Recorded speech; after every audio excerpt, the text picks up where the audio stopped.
कृष्णाय वासुदेवाय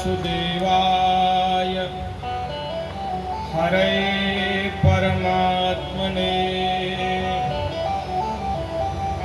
प्रणतक्लेशनाशाय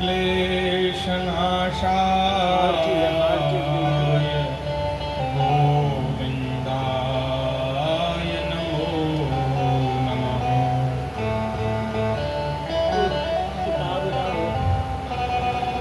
नारायणं नमस्कृत्य नरं चैव नरोत्तमम् देवीं सरस्वतीं व्यासं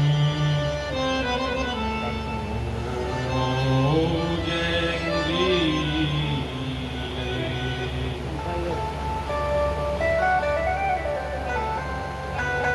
यं प्रव्रजन्तमनुपेतमपेतकृत्यं द्वैपायनो विरहकातराजुहाव पुत्रेति तन्मयतया सर्वोऽभिनेदु स्तं सर्वभूतहृदयं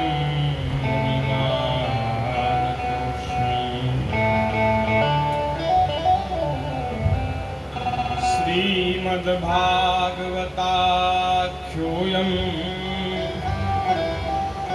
प्रत्यक्षः कृष्ण एव हि स्वीकृतोऽसि मया नाथ मुक्त्यर्थं भवसागरे। निगमकल्पतरोर्गलितं फलम् सुखमुखानृतद्रवसंयुतं पिबत भागवतं रसमालयं मुहुरहो रसिका भुवि भावुका।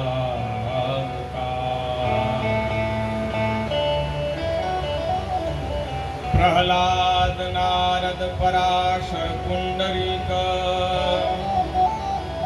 व्यासाम्बरीश शुक शौनक भीष्मदाल्भ्यां रुक्माङ्गदार्जुन वसिष्ठ विभीषणादि पुण्यानि मां परं भागवतां नमामि। चार जुगन में भक्त जे तिनके पद की धूल सर्व सुशिर धरि राख्यो मेरी जीवन। भक्त भक्ति भगवंत गुरु चतुर्नाम वपु एक इनके पद वंदन किए नाशे विघ्न अनेक। सीतानाथ समारंभां श्रीरामानंदार्य मध्यमाम् अस्मदाचार्य पर्यन्तां वन्दे गुरु परम्पराम्। वन्दं गुरुपदकञ्ज कृपा हरि महामोहतं पुञ्जजासुवचन रविकर। बोलिए श्री वृंदावन बिहारी लाल की जय। जय जय श्री राम।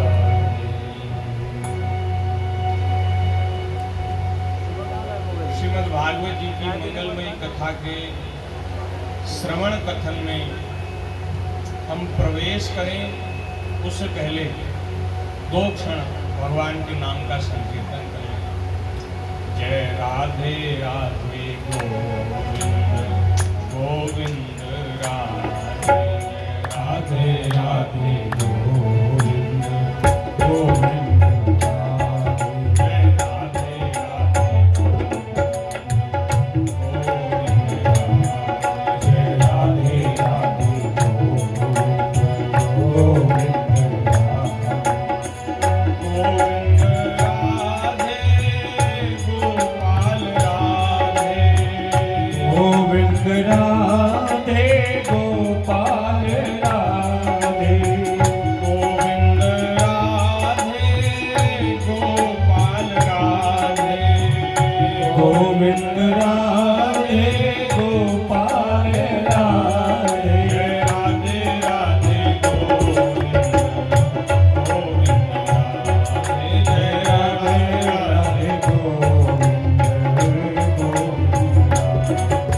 रसिक लाल वर रटत निरंतर सर्वस रस को सार। हमारे लालजी राधा राधा रटे। रसिक लाल वर रटत निरंतर सर्वस रस को सार। राधा नाम को आधार, राधा नाम को आधार। सब गुणहीन मलिन दीन अति पति तन में सरदार। ललित किशोरी तासु भरोसे सोवत पान पसार। राधे नाम को आधार। श्री वृंदावन बिहारी लाल की जय। श्रीमद् भागवत महापुराण की जय। श्री सुखदेव जी महाराज की, श्री व्यास जी महाराज की, श्री परीक्षित जी महाराज की, श्री वृंदावन धाम की जय। श्री गिरिराज महाराज की जय। श्री यमुना महारानी की, श्री सद्गुरुदेव भगवान की जय। सब संत हरि भक्तन की जय। गौ माता की जय। सत्य सनातन धर्म की जय। जय जय श्री राधे। जय जय श्री सीताराम। हर हर महादेव।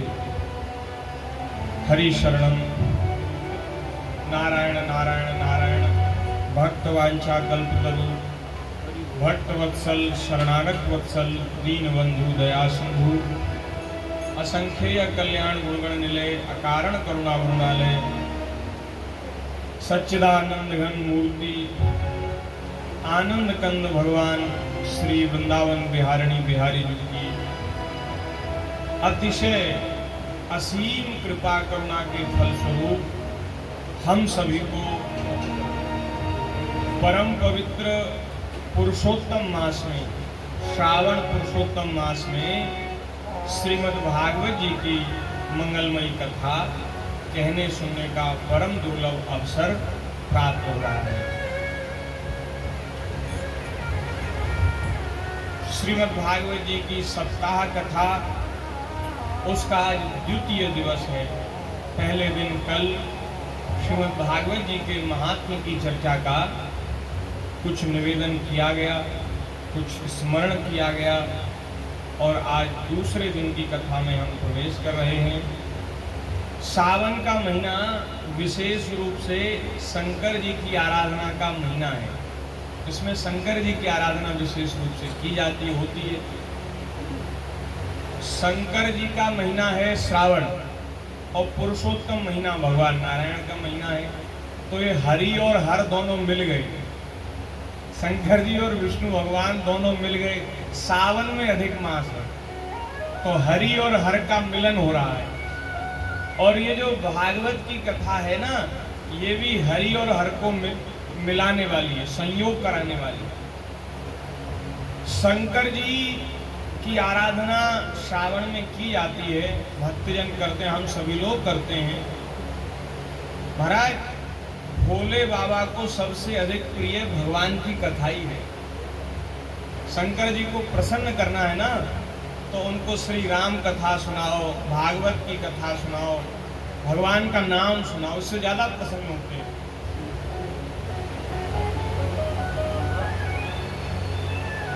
तो ऐसे सुंदर श्रावण का महीना भी है, अधिक का महीना भी है। ऐसे सुंदर अवसर पर हम सब भगवान की मंगलमयी कथा बंद करके श्रवण कर रहे हैं। आज दूसरा दिन है, दूसरे दिन की कथा में प्रवेश करें उससे पहले हम सब लोग श्रीमद् भागवत जी जो भगवान श्री कृष्ण का ही स्वरूप है, तेनेयम वाङ्मयी मूर्ति प्रत्यक्षावर्तते हरि, ऐसी श्री कृष्ण की प्रतिमूर्ति श्रीमद् भागवत जी की हम सब लोग शरण ग्रहण करें, भागवत जी का आश्रय ग्रहण करें।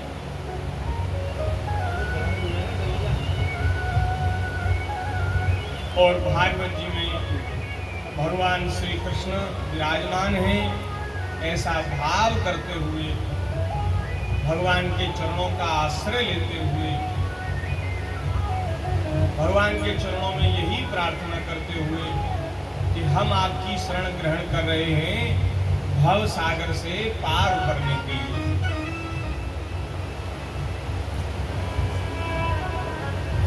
भागवत जी को प्रणाम करते हुए श्री सद्गुरुदेव भगवान के मंगल में पाद पद्मों में बारंबार प्रणाम करते हुए, उनकी चरण रज को मस्तक पर चढ़ाते हुए, उनके चरणों की नख की जो ज्योति है उसका स्मरण करके जिससे हमारी बुद्धि निर्मल हो जाए, भगवान के यश का, मंगल में यश का हम गान कर सकें, इसलिए गुरुदेव भगवान के चरणों का स्मरण करते हैं और यथामति अपनी बुद्धि के अनुसार भगवान के चरित्र का हम वर्णन कर रहे हैं। आ रही है बात।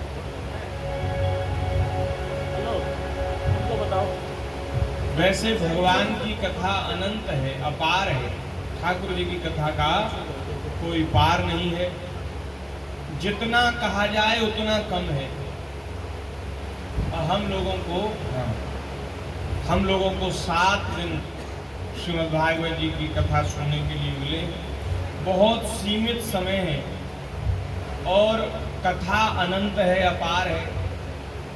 तो सीमित समय में जितना समय हमें मिला है उस समय को सार्थक करते हुए, अपनी वाणी को पवित्र करते हुए, अपने कानों को पवित्र करते हुए हम सब लोग भगवान के यश का श्रवण करेंगे। जैसे आकाश जो है उसकी कोई सीमा नहीं, आकाश कितना ऊंचा है इसका कोई ओर छोर है नहीं, समुद्र कितना गहरा है इसका भी महाराज कोई ओर छोर नहीं। अभी आपने एक घटना सुनी होगी कि किसी जहाज के मलबे को देखने के लिए कुछ लोग गए और महाराज सीमा तक पहुंचे नहीं, पहले विस्फोट हो गया, जय सिया राम हो गया। समुद्र की गहराई भी नहीं नापी जा सकती और आकाश तो अनंत है ही। ऐसे ही भगवान की लीला, भगवान का चरित्र भी अनंत है। हरि अनंत हरि कथा अनंता। भगवान के चरित्र को गाने में, कहने में सरस्वती जी भी, शेष जी भी, सनकादिक जी भी, नारद जी भी, वे भी समर्थ नहीं हैं।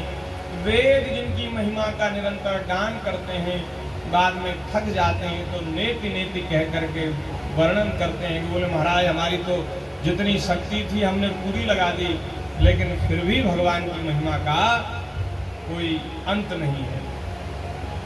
तो जब इतने बड़े बड़े नहीं कह पाते तो हम क्या कहेंगे? हम तो मच्छर हैं। जैसे गरुड़ जी की बड़ी सामर्थ्य है, वे बहुत ऊंचाई तक आकाश में उड़ सकते हैं। और मच्छर की कितनी सामर्थ्य है? वो महाराज थोड़ा 1-2 मंजिल 4 मंजिल उड़े, उसके बाद फिर धरती पे आ जाए। जब बड़े बड़े नहीं कह सकते तो हमारी तो सामर्थ्य ही क्या है। लेकिन फिर भी भगवान के चरित्र को कहना बड़ा कठिन है। लेकिन फिर बोले क्यों कह रहे हैं भाई? जब आपकी सामर्थ्य नहीं, फिर क्यों कहते हो? बोले वाणी को पवित्र करने के लिए। निज गिरा पावन करन कारण, राम जस तुलसी कहो। निज गिरा पावन करन कारण, राम जस तुलसी कहो। हमारी वाणी भी सार्थक हो जाए, पवित्र हो जाए, इसलिए भगवान का यश गाया जा रहा है, कहा जा रहा है। बाकी भगवान की महिमा अनंत है। हरि अनंत हरि कथा अनंता, हरि अनंत हरि कथा, हरि अनंत हरि कथा अनंता, हरि अनंत हरि कथा अनंता, हरि अनंत हरि कथा अनंता। कहे सुनहि बहु विधि सब संता, कहे सुनहि बहु विधि सब संता। श्री वृंदावन बिहारी लाल की जय। श्रीमद् भागवत जी के प्रथम स्कंद में सर्वप्रथम मंगलाचरण करके कथा को प्रारंभ किया गया है। पहले श्लोक में सत्य स्वरूप परमात्मा का ध्यान किया गया। श्री वेदव्यास भगवान लिख रहे हैं, जो सृष्टि के मूल आधार हैं, मूल कारण हैं, उत्पन्न करने वाले, पालन करने वाले और फिर समय आने पर संहार करने वाले। भगवान सृष्टि का सृजन पालन संहार ऐसे करते हैं जैसे छोटे बच्चे मिट्टी में खेलते हैं ना, तो वहाँ छोटे छोटे घर बना लेते हैं मिट्टी के। अब आजकल तो मिट्टी नहीं है महाराज। बच्चों को जो मिट्टी में खेलने का शौक था वो खत्म हो गया।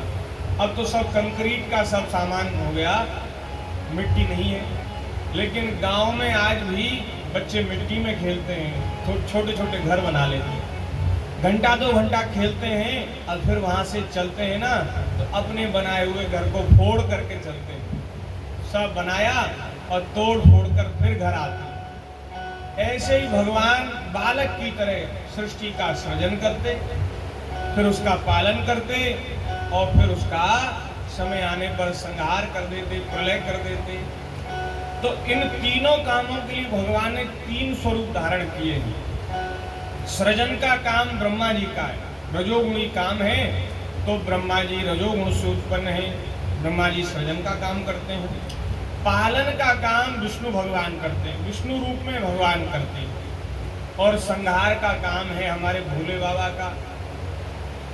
संहारक देवता हैं, जो तमोगुण की जो वृत्ति है उसके देवता भोले बाबा हैं, संहार करने वाले हैं।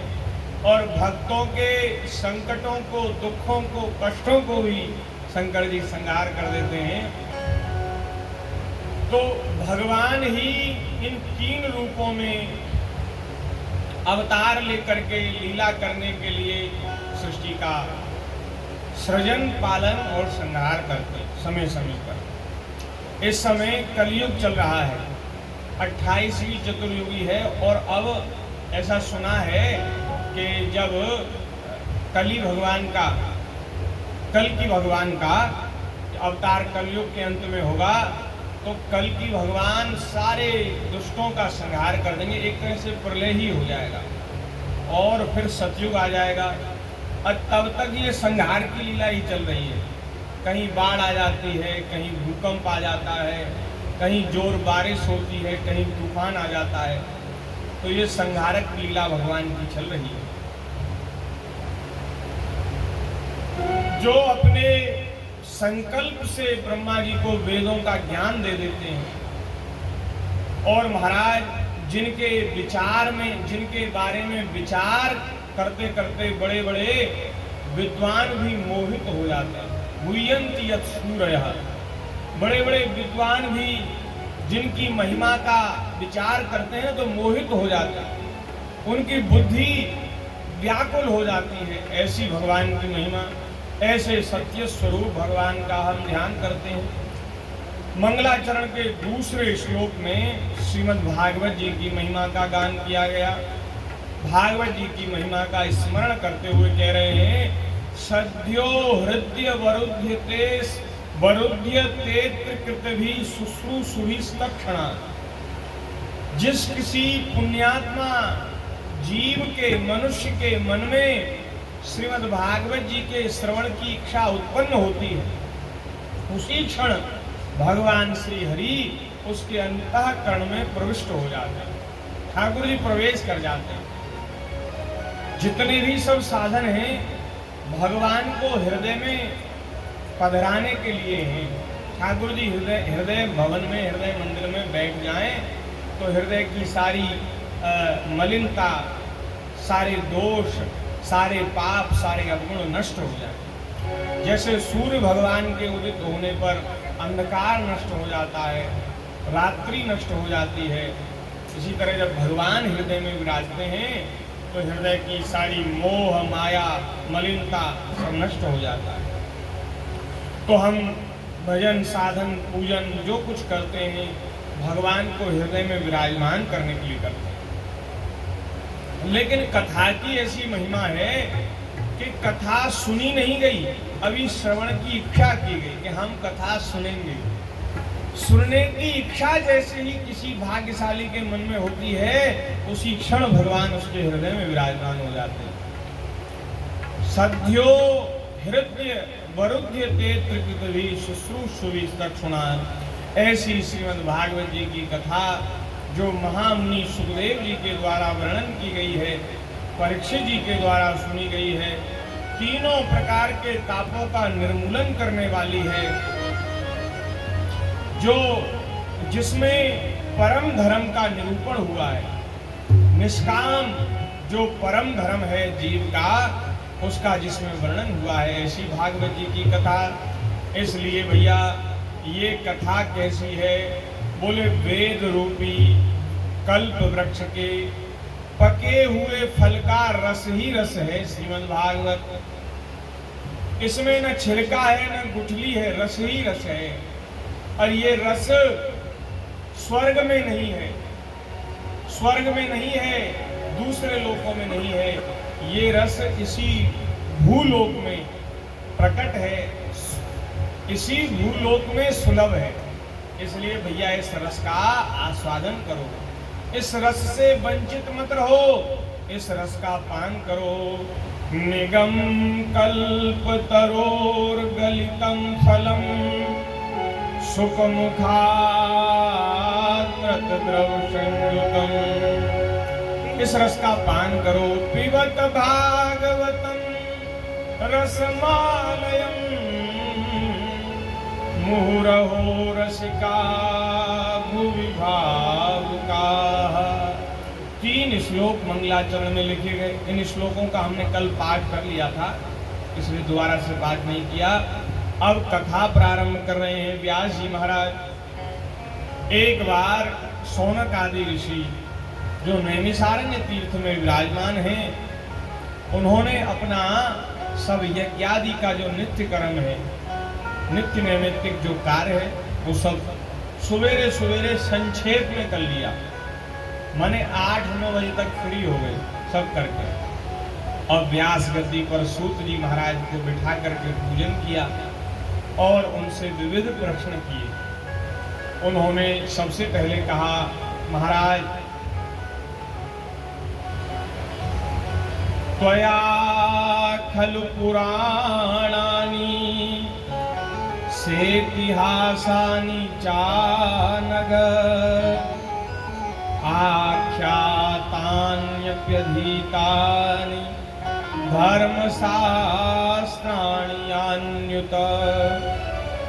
हे सूत जी, आप निष्पाप हैं, आप पाप रहित हैं, आप में कोई दोष नहीं है, आप में कोई पाप नहीं है। आपने समस्त इतिहास, पुराण और धर्म शास्त्रों का विधि पूर्वक अध्ययन किया, स्वाध्याय किया, तथा आपने उनकी भली भांति व्याख्या भी की है। माने आप सभी पुराण इतिहास का मर्म जानते हैं, रहस्य जानते हैं। तो हमें तो कृपा करके ये बता दीजिए कि उन पुराणों में, सदग्रंथों में जीव के कल्याण का सहज सरल साधन आपने क्या सुनिश्चित किया है? आपको सबसे अच्छी बात क्या लगी जिससे जीव का परम मंगल हो? और आप हमारे ऊपर कृपा करके आज वेद पुराण इतिहास का रहस्य बता दीजिए, क्योंकि हम आपकी शरण में हैं, आपकी शिष्यता स्वीकार करते हैं। और गुरुजन किसी आर्त अधिकारी को प्राप्त करते हैं ना, तो वो रहस्य की बात बता देते हैं, छुपाते नहीं।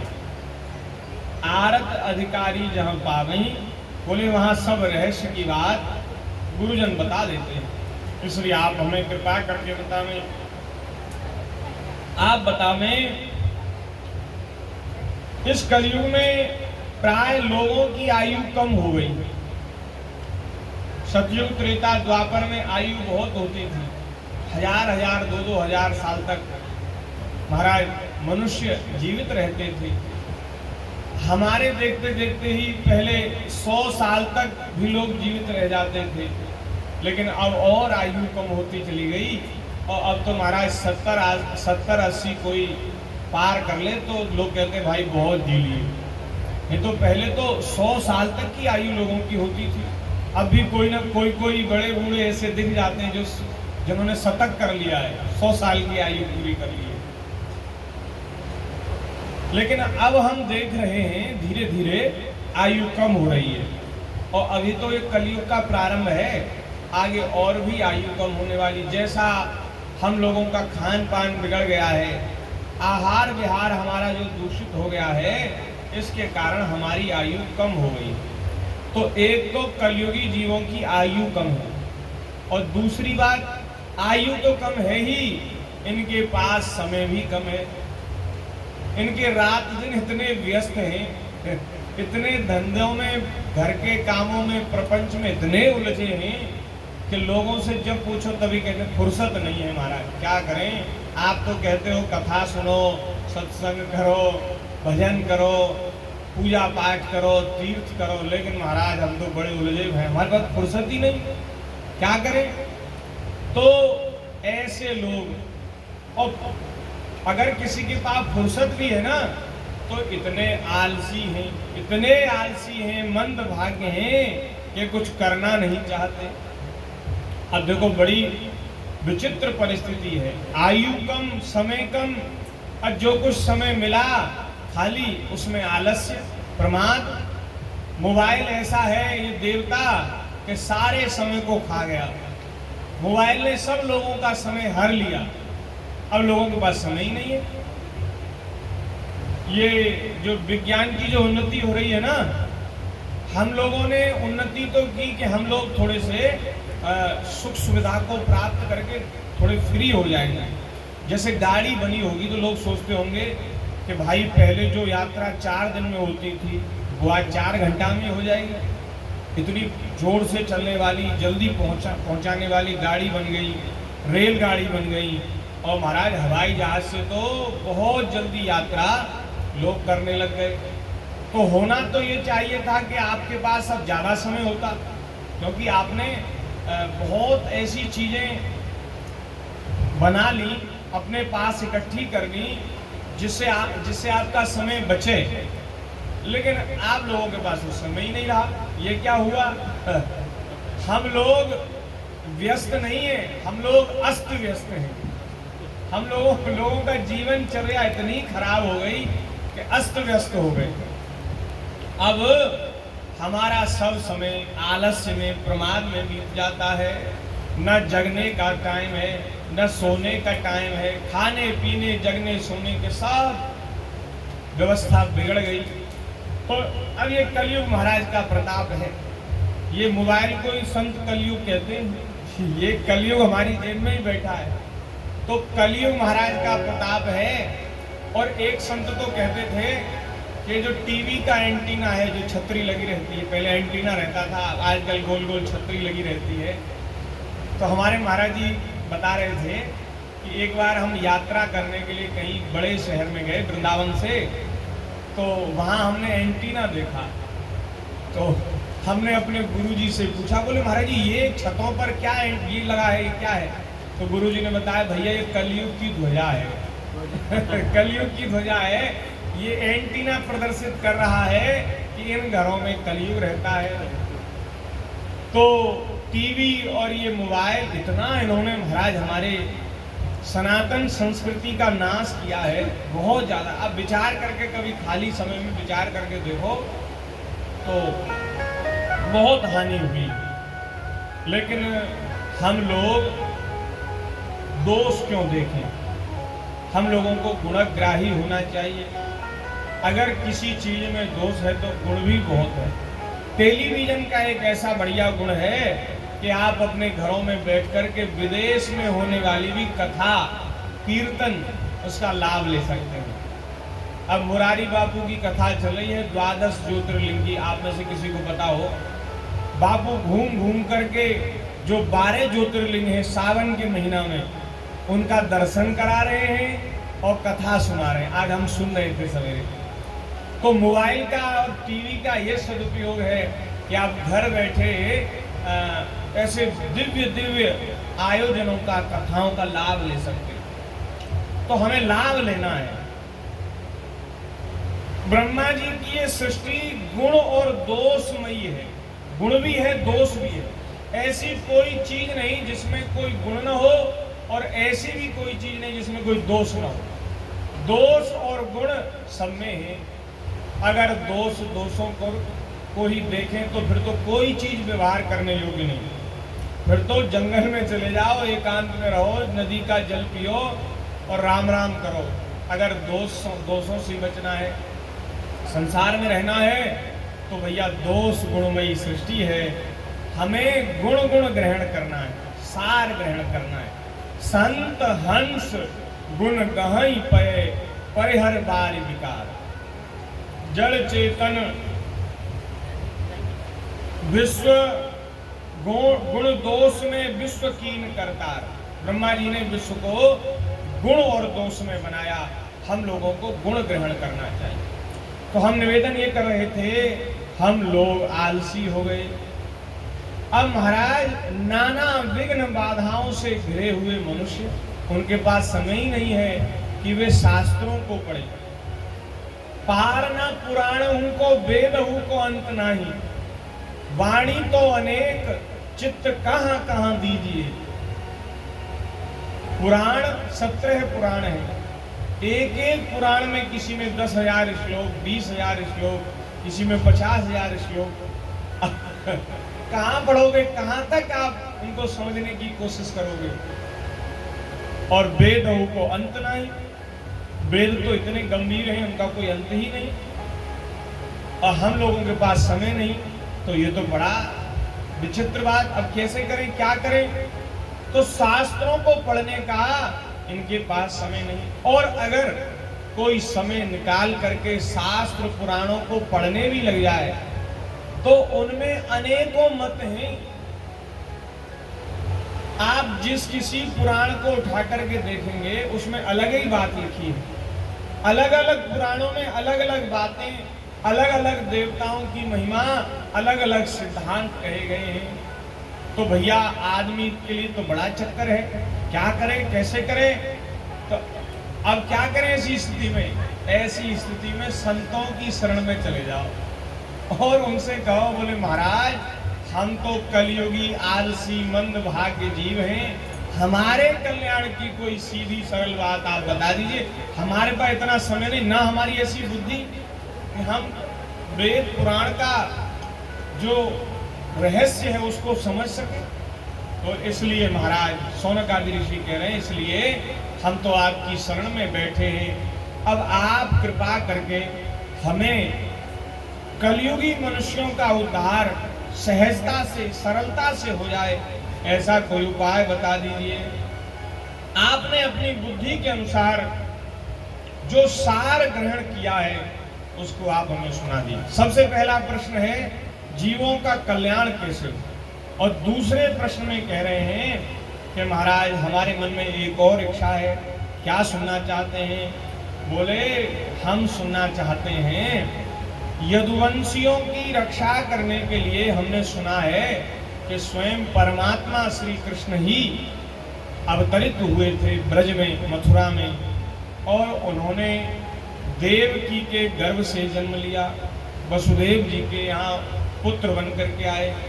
तो ऐसी क्या आवश्यकता आन पड़ी जो अजन्मा को जन्म लेना पड़ा, जो ईश्वर को मनुष्य आकार में आना पड़ा? ऐसी क्या आवश्यकता थी? भगवान के अवतार का प्रयोजन क्या है? हम उसे सुनना चाहते हैं। यह जीव जन्म मृत्यु के घोर चक्र में पड़ा हुआ है। ऐसी स्थिति में यदि वह भगवान के मंगल में नाम का उच्चारण कर ले तो उसी क्षण उससे मुक्त हो जाए, क्योंकि स्वयं भय भी भगवान से डरता है। बोले महाराज अब आप हमें भगवान श्री कृष्ण की उन लीलाओं का श्रवण कराइए जो उन्होंने मथुरा में जन्म लेकर और ब्रज में नंद यशोदा के यहाँ रहकर के जो लीलाएं करी, उन सुंदर मंगल में भगवान की लीलाओं को आप हमें सुनाइए।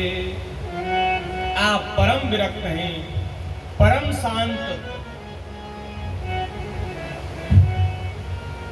बोले जो परम शांत मुनिजन भगवान के श्री चरणों की शरण में ही रहते हैं, ऐसे ऋषि मुनि महात्माओं के स्पर्श मात्र से संसार के जीव तुरंत पवित्र हो जाते हैं। इधर गंगा जी का जल तो बहुत दिनों तक सेवन किया जाए तब कहीं पवित्रता आती। आप जैसे संतों का स्पर्श हो जाए, दर्शन हो जाए तो जीव तुरंत पवित्र हो जाते हैं। गंगा जी से भी ज्यादा महिमा शौनक आदि ऋषि संतों की कह रहे हैं। अब हमें जिन भगवान की लीलाओं का, चरित्रों का नारद आदि मुनिगण गान करते हैं, उन भगवान के चरित्रों को आप सुनाइए। अब इस प्रकार से शौनक आदि ऋषियों ने प्रश्न किया और सूत जी महाराज मन ही मन अपने गुरु स्वरूप श्री सुखदेव जी का स्मरण करने लगे, क्योंकि जब सुखदेव जी परीक्षित जी को कथा सुना रहे थे तो सूत जी को भी पास बिठाया। बोले आप भी कथा सुनिए, और कथा सुनिए ही नहीं, आप इस कथा का अध्ययन करिए, भागवत का अध्ययन करिए, क्योंकि आपको आगे फिर ये कथा और सुनानी है, शौनक आदि ऋषियों को सुनानी है, इसलिए आप तैयार कर लीजिए विषय को। तो उन्होंने सुनाया, तो इसलिए सूत जी सुखदेव जी को गुरु स्वरूप मानते हैं। सुखदेव जी का स्मरण किया। यह स्वानुभाव अखिल श्रुति सार में कम अध्यात्म दीप मति तितीर्षतां तमुंधम संसारिणां करुणयाः पुराणगुह्यं तं व्याससूनुमुपयामि गुरुं मुनीनाम्। मुनियों के गुरु व्यास जी के पुत्र श्री सुखदेव जी को मैं प्रणाम करता हूँ। सुखदेव जी के चरणों को मैं प्रणाम करता हूँ, जो अज्ञान रूपी अंधकार से पार जाना चाहते हैं, उनके लिए आध्यात्मिक तत्वों को प्रकाशित करने वाला एक अद्वितीय दीपक श्रीमद् भागवत स्वरूप में श्री सुखदेव जी ने हमें कृपा करके प्रदान किया। ऐसे सुखदेव जी की हम सब शरण ग्रहण करते हैं। बोलिए श्री सुखदेव जी महाराज की जय। और नर नारायण भगवान को प्रणाम करके, व्यास जी को प्रणाम करके तब सूत जी महाराज बोलने लगे। सूत जी ने कहा कि हे मुनियों, आपने बड़ा सुंदर प्रश्न पूछा है।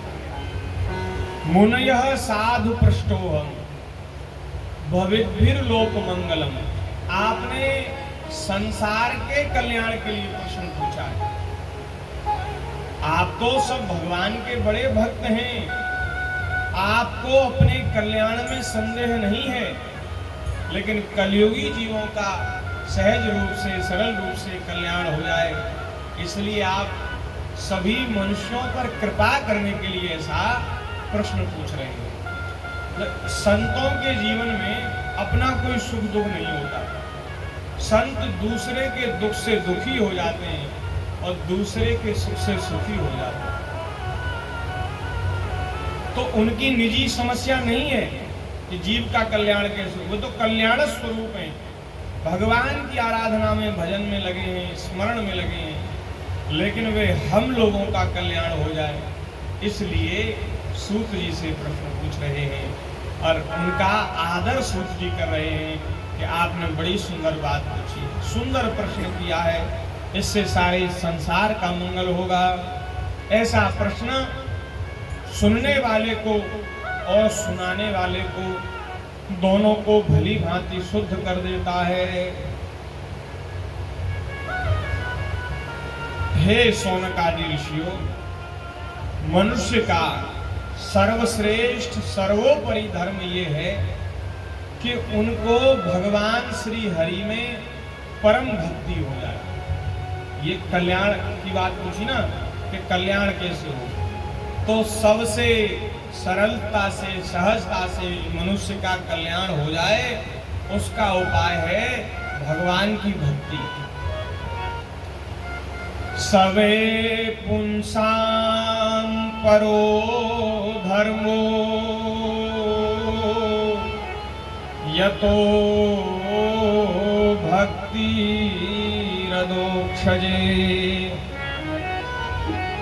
अहेतुक्य प्रतिहता ययात्मा संप्रसीदति। भगवान श्री हरि में, श्री कृष्ण में प्रेम हो जाए, भक्ति हो जाए, यही मनुष्य का सर्वश्रेष्ठ धर्म है। ये सभी वेद पुराण का सार है कि भैया मनुष्य को भगवान में भक्ति हो जाए। ये मनुष्य शरीर संसार के तमाम तरह के प्रपंचों में उलझने के लिए नहीं है। ये मनुष्य शरीर की सार्थकता है भगवान के चरणों में भक्ति हो, प्रेम हो जाए। जैसे कोई भी वस्तु हो, उसको कार्य करने के लिए ऊर्जा की जरूरत होती है। जैसे कोई मशीन है, उसको बिजली से चलेगी या बैटरी से चलेगी, या आजकल सोलर एनर्जी उसका वो होता है, उससे चलेगी। किसी न किसी ऊर्जा से कोई मशीन कार्य करेगी। हमारा शरीर भी एक मशीन है, इसको कार्य कराने के लिए ऊर्जा चाहिए। तो शरीर में, शरीर को ऊर्जा प्रदान होती है भोजन से, अन्न और जल, इससे शरीर का पोषण होता है। तो अन्न जल इसलिए आवश्यक है कि शरीर का व्यवहार जो है वो चलता रहे, मशीन जो है सुचारू रूप से चलती रहे, इसलिए इसमें अन्न जल डाला जाता है। आपने महंगी गाड़ी ली तो आपने गाड़ी क्यों ली? पेट्रोल पंप पे पेट्रोल ही भरवाने के लिए ली कि घूमने फिरने के लिए ली? किसी ने गाड़ी ली और पेट्रोल पंप पे खड़ी कर दी, बोले भैया इसमें पेट्रोल ही डालते रहो। तो पेट्रोल डालने के लिए तो कोई गाड़ी नहीं लेता, गाड़ी लेते हैं सुख सुविधा के लिए, हम घूमने फिरने के लिए गाड़ी लेते हैं। लेकिन हमने अपने शरीर को ऐसे ही बना लिया, हमने पेट्रोल पंप पर खड़ा कर दिया, अब बोले भैया इसमें डालते जाओ, रात दिन इसमें डाल रहे हैं। और इस शरीर को सुख मिले, इस शरीर को अनुकूलता प्राप्त हो, बस इसी कार्य में हम लगे हुए हैं। शरीर का उपयोग करने के लिए इस शरीर से हम ज्ञान विज्ञान का, भक्ति का साधन कर सकते हैं, इसलिए शरीर मिला। और शरीर को आवश्यकता है ऊर्जा की, इसलिए इसको भोजन जल दिया गया। लेकिन हम लोगों ने शरीर में इतना ममत्व कर लिया, इतनी आसक्ति कर ली कि शरीर को ही सजाने संवारने खिलाने पिलाने में हम सब लगे। यही तो हो रहा है। और इस कार्य में इतने जोर से लग गए कि जो हमारा परम कर्तव्य है, हमारा परम धर्म है, उसको हमने भुला दिया, उसको भूल गए। ये बड़ी भारी नुकसान की बात है, क्योंकि ये मनुष्य शरीर बड़े भाग्य से मिला है। ऐसा देह, ऐसा अवसर दोबारा फिर मिलेगा नहीं।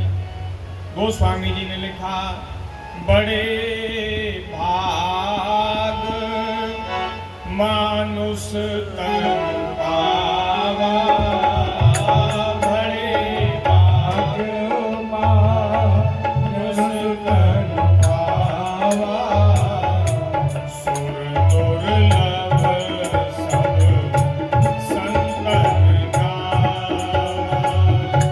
सुर दुर्लभ सब संतन गावा।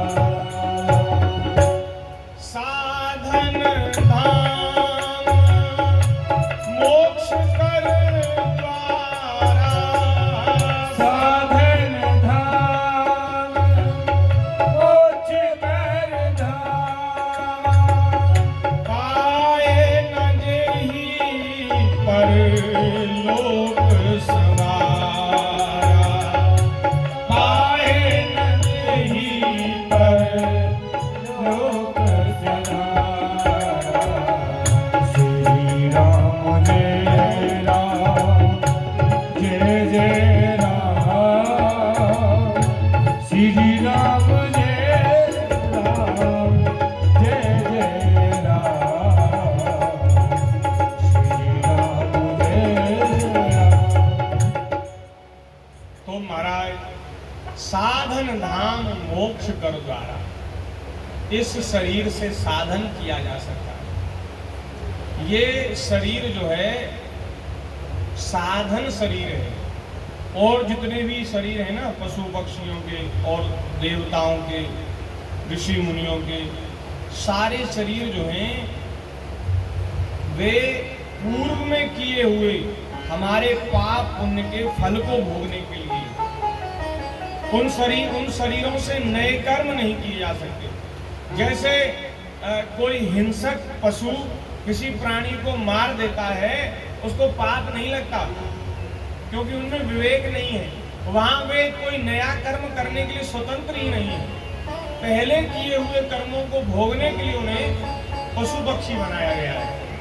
शेर दूसरे जीवों को मारता है, उसको पाप थोड़ी ना लगता है, उसकी तो वृत्ति भगवान ने ऐसी बनाई है। तो और जितने भी शरीर हैं उनसे नया साधन नहीं किया जा सकता, लेकिन मनुष्य शरीर से नया साधन किया जाता है। मनुष्य शरीर लेकर जो हम कर्म करते हैं, उन्हीं कर्मों का फल हमें बार बार जन्म लेकर के भोगना पड़ता है। इसलिए इसको साधन धाम कहा गया। मोक्ष का द्वार है। हम सब लोग मोक्ष के दरवाजे पे खड़े हैं, द्वार पे खड़े हैं। यदि ऐसा सुंदर शरीर, ऐसा अवसर प्राप्त करके भी यदि हमने अपना परलोक नहीं बना लिया, बोले सो परत्र दुख पावे, सिर धुन धुन पछताए, काल ही कर्म ही ईश्वर ही मिथ्या दोष लगाए। बोले उसको परलोक में दुख पाना पड़ता है और महाराज सिर धुन धुन कर पछताना पड़ता है, और उसको आत्महत्यारे की गति मिलती है, ऐसा सुंदर अवसर प्राप्त करके भी जो अपना कल्याण न कर ले। ये जो मनुष्य शरीर है, स्वर्ग नरक अपवर्ग निशीनी, इससे स्वर्ग भी प्राप्त कर सकते हैं, अच्छे कर्म करके स्वर्ग प्राप्त कर सकते हैं, और यदि कर्मों को बिगाड़ा, अपने जीवन को खराब किया, तो फिर नरक में भी जा सकते हैं। और यदि पाप पुण्य से ऊपर उठ गए, भगवान की भक्ति में लग गए, भजन में लग गए, तो इस शरीर से मोक्ष की प्राप्ति भी कर सकते हैं, तीनों जगह जा सकते हैं। सुरग नरक अपवर्ग निशेनी, ज्ञान विराग भगति शुभ देनी। ज्ञान वैराग्य भक्ति की भी प्राप्ति इस मनुष्य शरीर से हम कर सकते हैं। केवल संसार के विषय भोगों को भोगने में ही लगे रह गए तो मनुष्य शरीर निष्फल हो जाएगा, व्यर्थ हो जाएगा, कोई मतलब नहीं निकला। यदि भगवान में प्रेम नहीं हुआ तो फिर मनुष्य शरीर का कोई फल आपने नहीं लिया। नहीं तो देखो, अगर संसार की सुख सुविधा को प्राप्त करने में अगर मनुष्य शरीर की सार्थकता होती, सफलता होती, तो एक समय सब कुछ प्राप्त हो जाने के बाद तो ऐसा लगता ना कि अब हमने सब कुछ प्राप्त कर लिया, अब हम एकदम परिपूर्ण हो गए, अब हमारा जीवन सफल हो गया, अब हमें किसी चीज की आवश्यकता नहीं, अब हमें संतोष मिल गया, हमें शांति मिल गई, अब हमें सुख मिल गया। ऐसा होना चाहिए।